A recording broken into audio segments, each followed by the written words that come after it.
Last question. Ma'am, inirekomenda ni Senator Amy Marcos ang pagsasampa ng criminal at administrative charges laban sa mga Remulla, kina Marbil, Torre at Ambassador Lacanilaw kaugnay sa illegal na pag-aresto kay PRD. Ano pong masasabi niyo dito? Opo. Unang-una, nagpapasalamat ako kay Senator Amy dahil binuksan niya ang pag-uusap kung ano ang ginawa nila, anong mali na ginawa nila kay Pangulong Duterte, ang pangingidnap, ang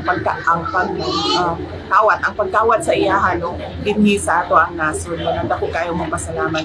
Ngayon, gusto namin makita na mafailan ng kaso yung mga tao na may kasalanan sa kung anong nangyari sa pagdukot kay Pangulong Rodrigo Duterte. Ngayon, kung sasabihin ng administrasyon na hindi yon nila ginawa at hindi iyon political ang pagkuha nila kay Pangulong Duterte, dapat nakikita natin na may mga kaso ang mga taong ito.